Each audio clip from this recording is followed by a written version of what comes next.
Are we our only item? Sadly, no. Oh, we're just first, The Or meeting is thereabout. live on YouTube. for which we are grateful. Thank you. Thank you. Okay, welcome to the July board meeting of the Buffalo Fiscal Stability Authority. Thank you all for attending. Our agenda today includes the review of the final City of Buffalo 2024-2027 financial plan and the proposed labor agreements between the BMHA and all of its represented units. Additionally, the governance committee met earlier today and recommended the full board approve various BFSA policies, procedures, and annual reports. I'd like to bring to your attention 2 items that have been provided to you for your completion. The first is the annual certification regarding your compliance with the Code of Ethics.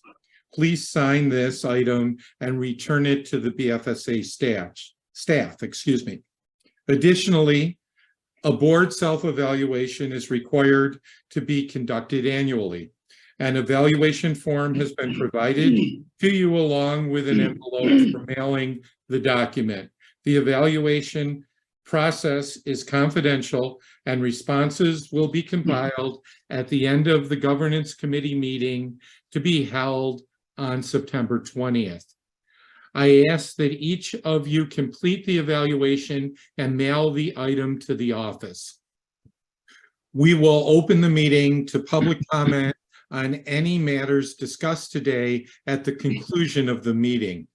As we start, will Executive Director Robe take a roll call of the directors, please?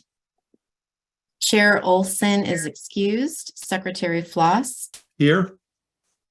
Vice Chair Jurasek. Present. Director Sanfilippo. Here. Mayor Brown. Present.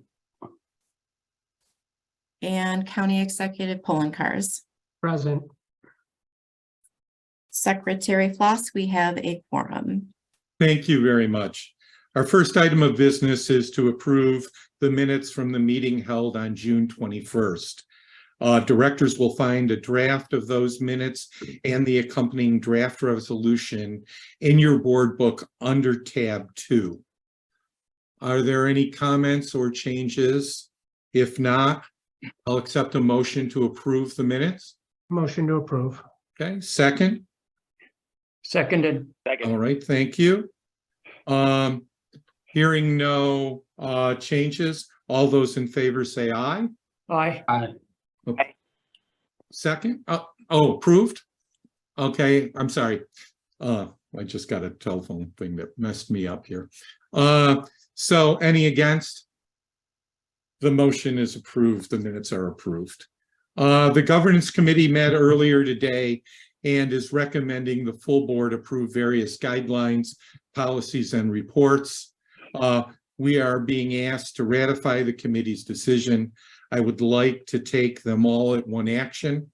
The guidelines, policies, and reports have been provided under tab 1 with the accompanying draft resolutions provided under tab 3. Do I have a motion to approve the resolution addressing these items in one action? Motion to approve. Okay, second. Okay, thank you. All those in favor say aye. Aye. Against? Hearing none, the motion is approved. Thanks very much for that. Our next item of business is to review the final 2024-2027 financial plan of the City of Buffalo. The BFSA report on this item is provided under tab 4 of your board book, along with a copy of the submission received from the administration. Bryce, would you please review this item with me? Absolutely. Give me one moment to share my screen. And now we will go to full screen before I forget. All right. Good afternoon. Thank you for allowing me to address the board on this item. We will be reviewing the city's 2024-2027 financial plan that was submitted to us on July 7th. Total estimated revenue for fiscal year 23-24 was reduced by 5 million. Common Council reduced the cannabis excise tax by that amount, down from 8.1 million to 3.1 million in fiscal year 24. The reduction was carried forward by the administration in all 4 years of the financial plan, but not to that full extent of the 5 million. The total budgeted appropriations were likewise reduced by 5 million, and those reductions were carried forward over the 4 years of the remaining 3 years of financial plan by the administration. What we have here is a quick snapshot of the final 2024-2027 financial plan compared to the preliminary plan that was provided to us on May 1st. You can see revenues on the top section of the chart, expenditures at the bottom, and you can see annually both revenues and expenditures were reduced by the same amount, 5 million fiscal year 24 down to 4.1 million in fiscal year 27 for a total reduction of approximately 18.5 million on both revenues and expenditures. On the revenue side, the only revenue that was reduced over the financial plan was in regards to the cannabis tax. As you can see, it was originally included in the budget, the financial plan at 51.1 million.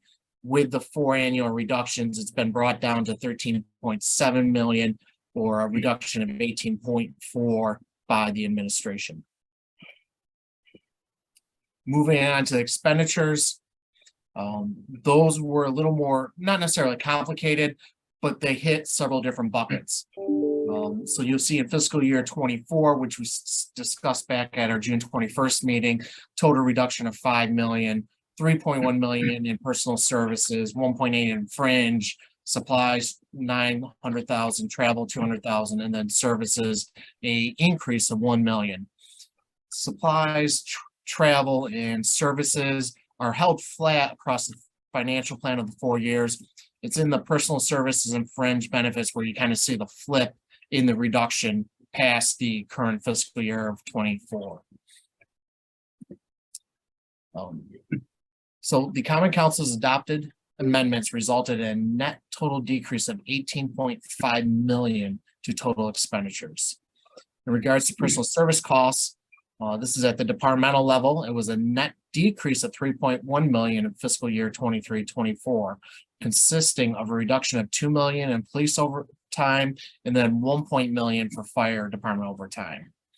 In addition, there were some positions added and then some title changes, which offset these reductions by approximately 370,000, and those positions are carried forward across the financial plan. The overtime reduction in 3 out years is decreased by between 1.5 and 1.7 million annually as compared to the preliminary 2024-2027 financial plan. This was done by the administration and minimize the negative impact of future budgets, and it offsets. The offset is further reduction in fringe benefits. BFSA previously recommended against a reduction over time, as this area has historically been under budgeted, and we recommend that it's budgeted at a realistic level. In regards to fringe benefits, this is the category in the out years that's used as an offset for the personal service costs. Starting with fiscal year 23-24, there was a decrease of 1.8 million in health insurance, a reduction of 940,000 for retiree health insurance, and a reduction of 851,000 for active employee health insurance. On a go-forward basis, these reductions to health insurance expenditures increase over the 3 out years and are to balance the financial plan. Those out year reductions range from 2.8 to 3.6 million annually. Supplies, approximately 900,000 in each year of the financial plan. Travel, decrease of approximately 200,000 in each year of the financial plan. And now a lot of these are at different departmental levels, so we discussed the detail of that back at in the June meeting. Services, this is the actual increase approximately $1.1 million increase. I'm sorry, $1 million increase, which is an increase of $1 million for the Axon Technology contract, which is offset by $110,000 for a reduction of outside vendors conducting background checks, and then some programs operated out of the mayor's office. The net increase in services is held constant over the financial plan, as I previously mentioned. So pursuant to the BFSA's review of the city's 2024-2027 financial plan, the BFSA Board of Directors passed resolution number 23-03 on June 21st, requiring the submission of the following: supporting documentation and or reasonably underlying assumptions for revenue estimates, including state aim increases, cannabis tax revenue, and increases in casino revenue. A revised and improved City of Buffalo recovery plan that provides adequate resources for federal stimulus for revenue loss as included in the 2024-2027 financial plan, as well as the district's 2024-2027 financial plan upon completion. As I previously mentioned, the cannabis excise tax was reduced by approximately $18.4 million to $32.7 million over the financial plan. Now, this is a new revenue source with no historical data to project collections. There has been a very delayed rollout of the legal cannabis shops within the city. I believe the first one just opened last week. So the ramp up time has not materialized for this. And just an example of what revenue collections base compared to sales, for every $1 million in city cannabis tax revenue, that would equate to approximately 33.3 million in cannabis sales would be required to be sold. So for the city with 3.1 million budgeted for fiscal year 24, approximately $102 million worth of cannabis gross sales would have to occur within the city boundaries.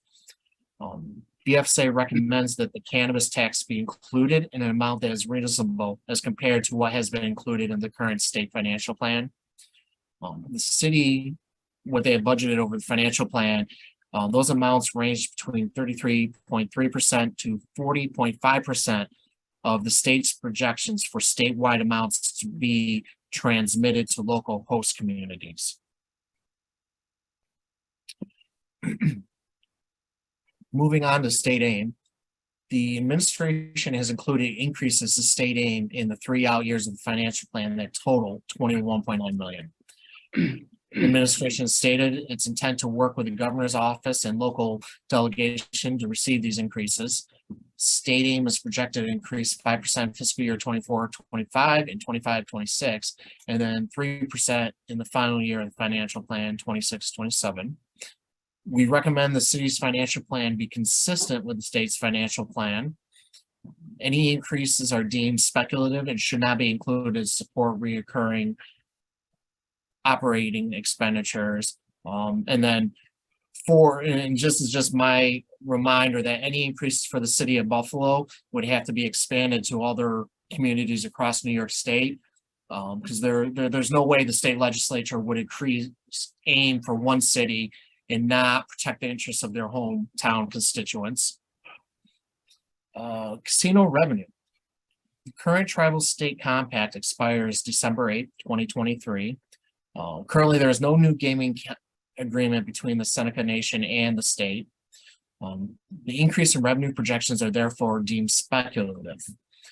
There are indicators that the recurring amount of casino revenue is budgeted and projected may be overstated. The BFSA recommends the city monitor this revenue source closely.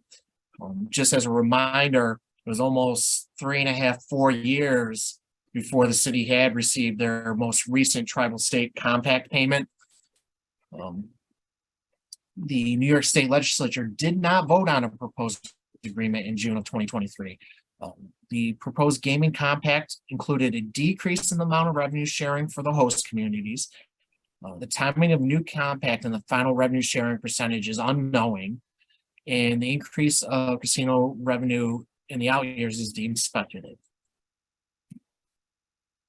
In regards to the federal stimulus and recovery plan, The mayor submitted a revised City of Buffalo recovery plan to the Common Council July 17th, 2023, last week, which upon approval would address the shortfall in federal stimulus dollars within the general fund as included in fiscal years 23 and 24, 25. Common Council wasn't taken up yesterday, July 25th. They've held off on voting on it. Date to be determined on when they will take this item up. The shortfall is $50 million, consisting of $30.6 million in fiscal year 24 and $19.4 million in fiscal year 24-25. At this time, without an approved recovery plan to address the shortfall, the adopted budget is not balanced by $30.6 million as of July 1, 2023. This next chart here includes speculative revenue, including state aim, casino revenue, unsupported revenue, cannabis tax, and then a combined line of both those categories compared to the total budgeted projections. Those projections range from 0.5% up to, I apologize, the screen's cut off for me, 4% fiscal year 26. So over the 4 years of the financial plan, that's approximately 2.7% of all the revenue projections. Bryce, could I interrupt there for? Absolutely. Would you mind going back to the last slide? I had a couple of comments. Yep. Thank you very much. So a couple comments here is just to emphasize that the state aim increases, they hit years 2, 3, and 4 of the financial plan. So there was no speculative increase included in the current year budget. Same thing with the casino revenue. Those are more in the out years, and independently, $4 million a year certainly wouldn't be anything we would consider significant with respect to comparison to the overall budget. Now, the cannabis tax, what is represented within this schedule is the total amount that's included in the budget. And we know that there's going to be some level of cannabis tax revenue. We just don't know to what extent. And some of it is outside of the control of the City of Buffalo. As Bryce mentioned, the rollout, and we're probably aware that the rollout at the state level has been slow.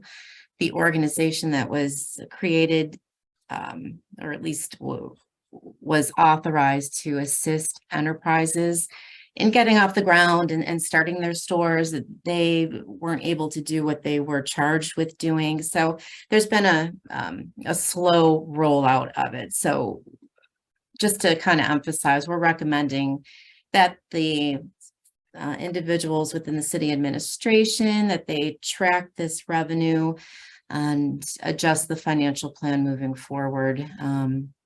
Actually, our recommendation is to adjust the cannabis tax downward this year. I'll clarify that in another slide. You could go to the next slide, Bryce. Yeah, hold on. Thank you.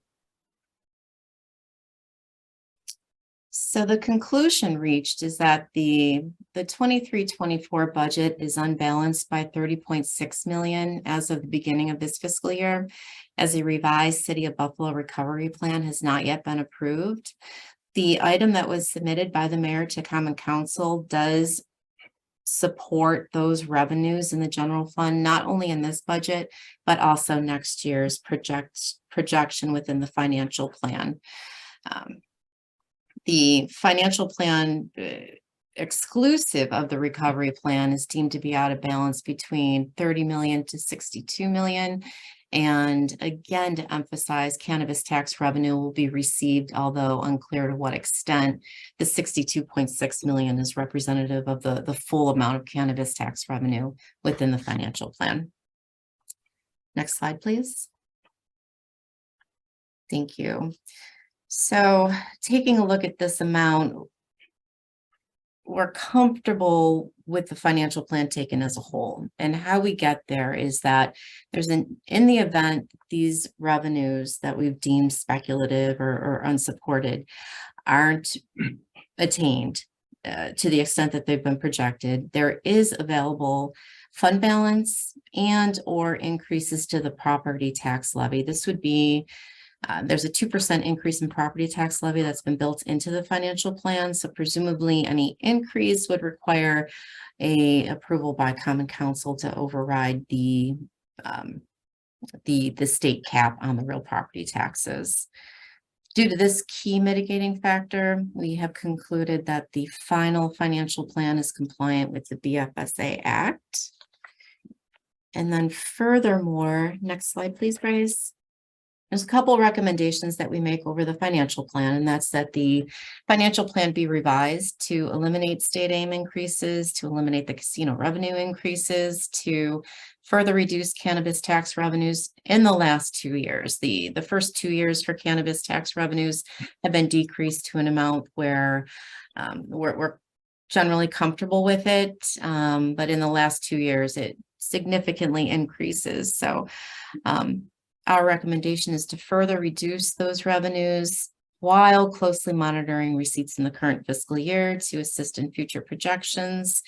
And in connection with all these changes, to make adjustments and changes, decreases to staff levels and delivery of services, which would offset the decrease in the projected revenues. And this would allow for careful consideration and thought behind where it makes most sense to make these cuts before it becomes an urgent issue. And the next slide just summarizes a couple other resolve clauses that are in the draft resolution provided to you. The financial plan is within the resolution is conditionally approved upon approval by common council of the revised recovery plan.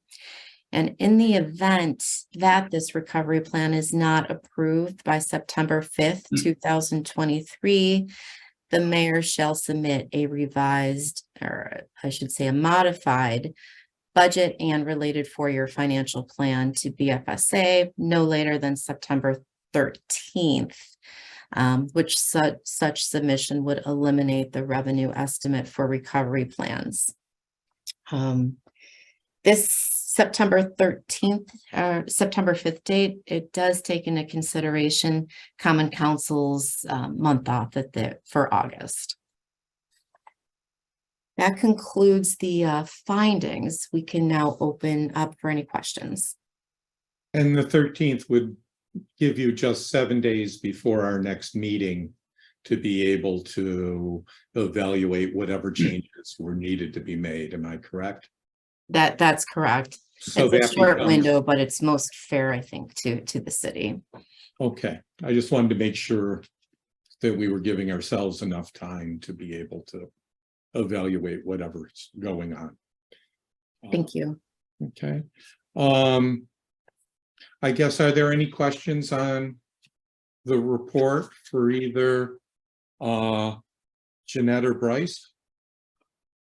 I just think from the city's perspective, thank you guys for the review and analysis. Some of the concerns that you guys share, we do share, and we're fully aware of the revenue shortfalls for the city of Buffalo. We will be aggressive in regards to working with the state and hopefully having them increase the state aim. We have a couple of things in play that we're working on now. Same thing with cannabis. It's like we really don't know what's going to be generated. Actually, we do have 2 shops open now, but in outer years, I mean, I think it's more to come, and we'll adjust our outlook plans as time allows.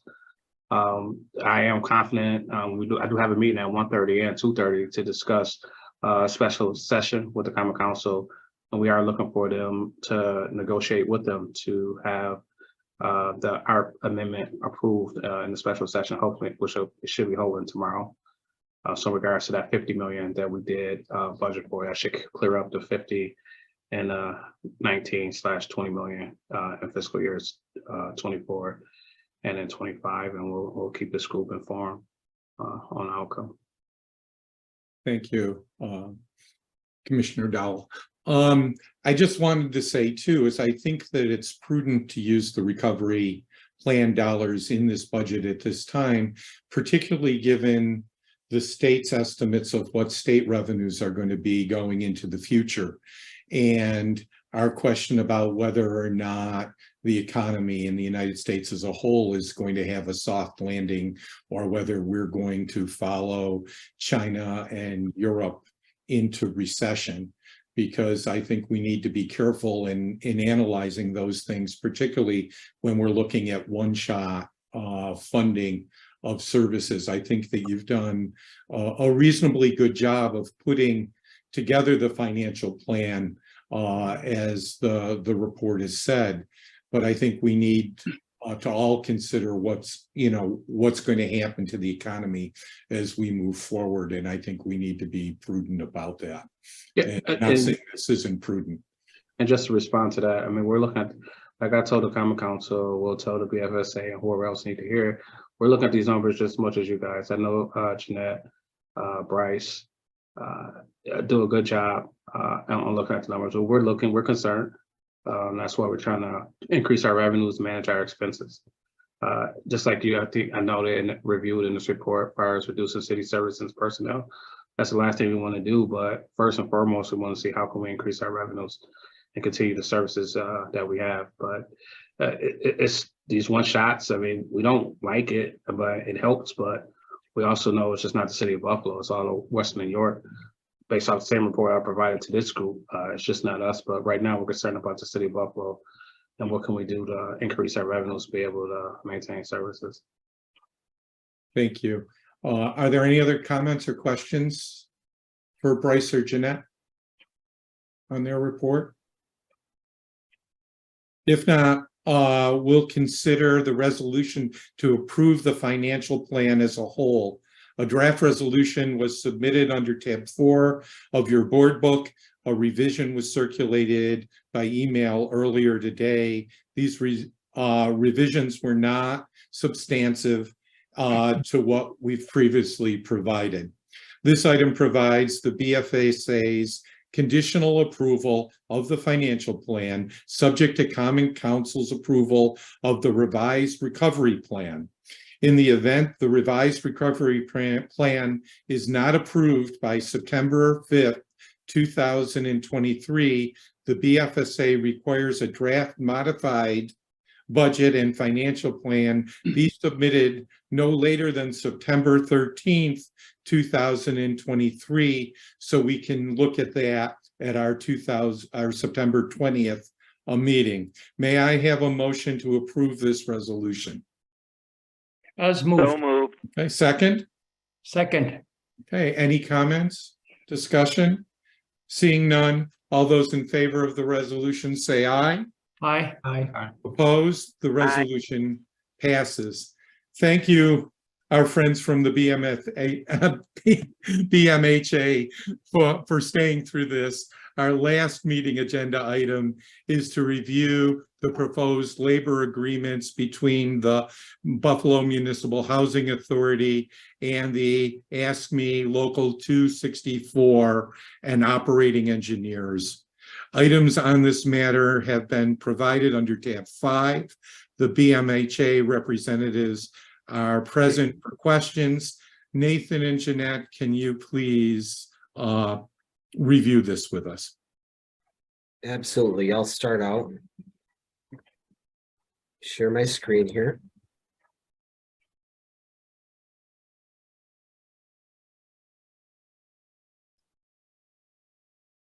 Okay. The following is the analyses of the proposed memoranda of agreement between the Buffalo Municipal Housing Authority and the AFSCME Local 264, representing the white collar, blue collar, and managerial units, and the International Union of Operating Engineers, Local 17S operating engineers. The first thing we'll do is provide a brief introduction of what these collective bargaining units are. As I said, Local 264 represents 3 of the unions. First is the white collar union. There are 50 employee titles, and all titles are located within all 6 BMHA employee divisions. Second is the blue collar unit. The 27 employee titles, solely within the asset management division. And the third and final is the managerial unit with 3 employee titles within the asset management division as well. The second union group is local 17S, representing the operating engineers, with 3 employee titles, all located within capital improvement division. And the terms of the local 264 white collar unit are extended to non-represented New York State civil service employees, which there are 16 positions within all 6 employee divisions, and 2 of the 3 exempt employees, which excludes the executive director. So in total, with the 4 memoranda of agreement, it impacts all but all 158 of the 159 budgeted positions. These 2 tables side by side break down all of the budgeted employees and filled positions, both by employee division and by collective bargaining unit on the right. And then I just show what the vacancy rate was at the last count, which was just under 19%.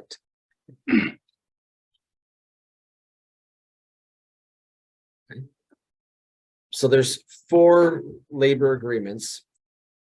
All 4 have the same contractual salary increases. Effective July 1st, 23-24, there's a 4% salary increase, and then a lump sum $1,500 increase that is applied to the new salary structure. So beginning in 24-25, there's a 4% increase that builds off of the current year's 4%, then $1,500 flat increase. Beginning in 2025, there's 3%, and then 2 subsequent 3% all the way up through 27-28, which is 1 year past the current financial plan. Okay. Along with this, there's a salary compression. A 6 salary step structure will replace the current 7 and 5 salary step schedules.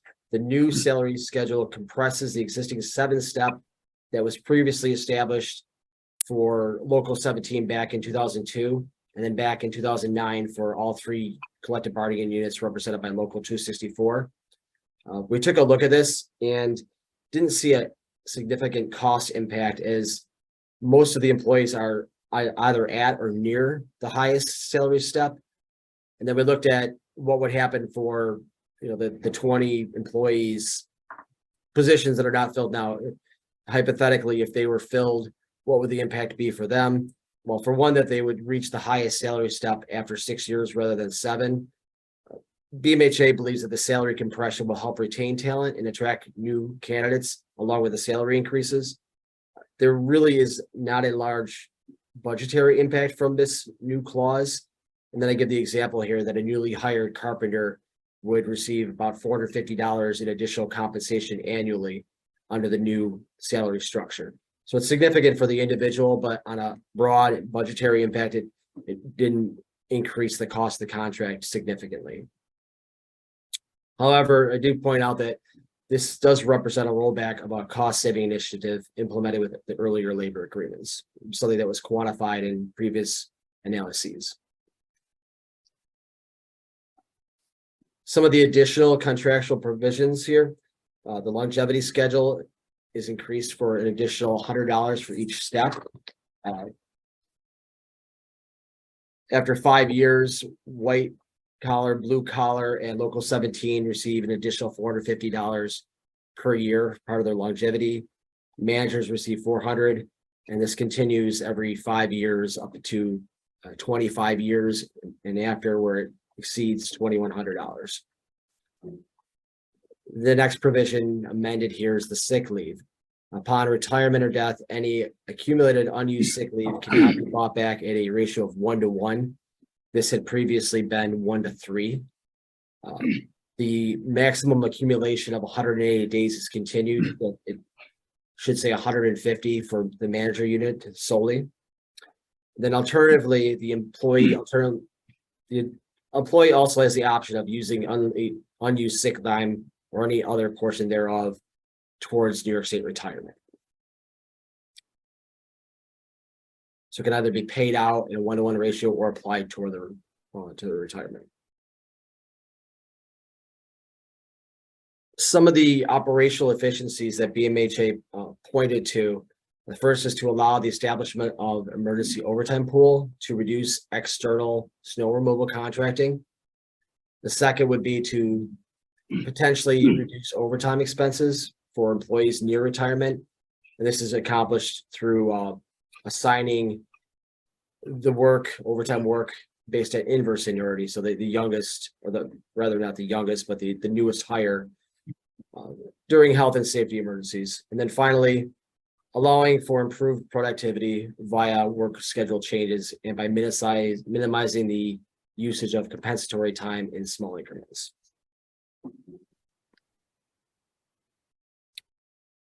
So before we take a look at the net cost, I just wanted to review briefly the consolidated financial plan and a couple of the individual financial plans.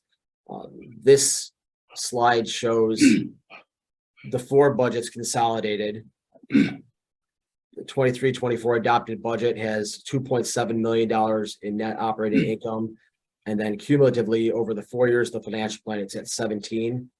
And then making all the adjustments, removing the payment on debt principal and removing OPEB, the 4-year net inflow of cash is $15.4 million.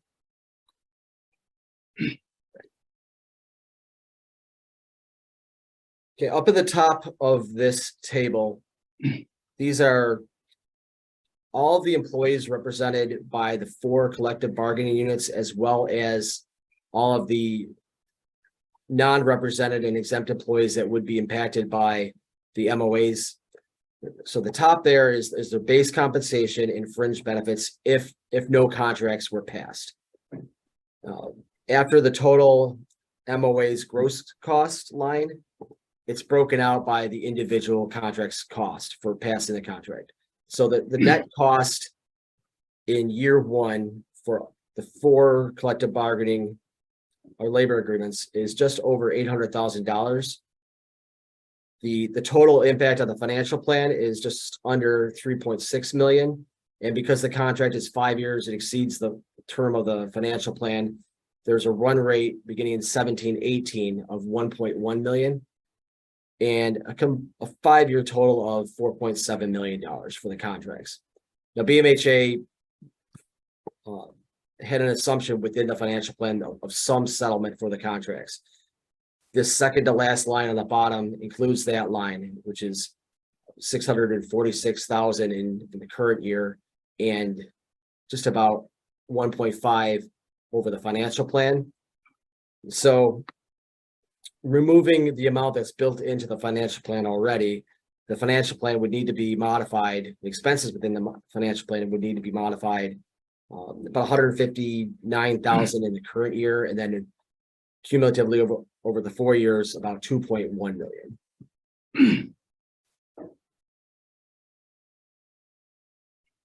Okay. This slide here shows just the AMP budget and financial plan. This is the largest of the 4. There's net operating income of 17.5 million over the 4 years. And BMHA had indicated that the consolidated budget and financial plan, as well as the individual plans themselves, will be modified to reflect the MOA's costs. So that would have to include some portion of the net costs that we showed on the previous slide built into the total expenses for AMP. Similarly, this is the COCC financial plan. BMHA will need to modify this financial plan to include the MOA's associated net costs. It also has indicated that there's asset management fees of about $200,000 annually that were not built into the plan that will be built in. So that will, total revenues and total expenses will both be modified in that forthcoming plan. Similarly, this is the Marine Drive 4-year financial plan. Again, we need to determine the MOA's impact just on Marine Drive and modify the individual lines for total expenses. And then in the bottom here, there's an additional $150,000 in annual revenue from project-based vouchers that was not built into the plan, but will be in the modified financial plan. So both revenues and expenses will be adjusted for these impacts. Then we have one recommendation here. I could pass this along to the executive director to Thank you. discuss. Thank you, Nathan. You're welcome. So BMHA management, they indicated that a modified financial plan will be developed after their Board of Commissioners ratifies the labor agreement.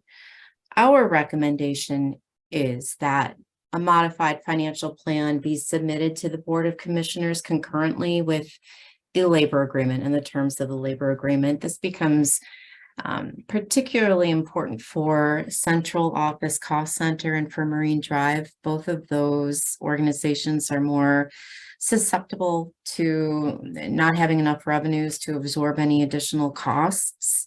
And just in order for the Board of Commissioners to have a full understanding of what the financial impact is on these labor contracts, being able to see how it impacts each individual operating segment of BMHA would be beneficial, we believe, to the Board of Commissioners. Thank you, Executive Director Robe. Before we open it up to questions, does anybody from BMHA want to say anything? I'll just say thank you for putting together. This looks like a good, I know how hard it is to negotiate contracts and to negotiate something fair with all the different groups. I want to thank you for all the hard work that you're doing. No, I appreciate that, and we appreciate your review. I think these are very fair contracts. We negotiated for several months. We were all really determined to not have a long period go by where there was no contract in place, and we achieved that. And I think that they're responsible budgets that we can all live with, and that the membership will be happy with. Thank you. Great, and I'll just note that the percent ranges seem to be in line with other state contracts and unions that are being ratified at the current time.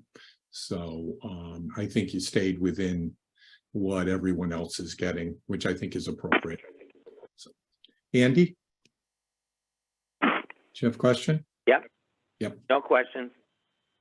I'm in favor of it. Okay. So are there any other questions or comments? Seeing none, may I have a motion to approve the BFSA report and recommendation as we've just discussed? Motion to approve. Okay. And second? Second. Okay. Any comments? Seeing none, all those in favor say aye. Aye. Aye. Okay. Opposed? The motion passes.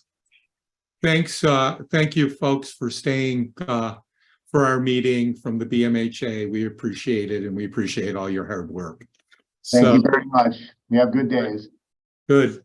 This concludes the business portion of our meeting as included on our agenda. Are there any new business matters that need to be discussed?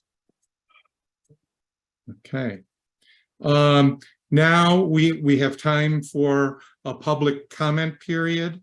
Is there anyone from the public that wishes to address the board? We have no one in the waiting room. And we have no one in the waiting We room. haven't received any email comments. Thank you, Nikita. You're welcome. Then this concludes the meeting of the Buffalo Fiscal Stability Authority. May I have a motion to adjourn? As moved. So moved. You all just wanted to stay on, right? I know that, right? Okay, second. All those in favor, vote aye. Aye. Opposed, Aye. we stand adjourned. Thank you, everybody, for all of your time on this Karen, warm day. enjoy the. Aye.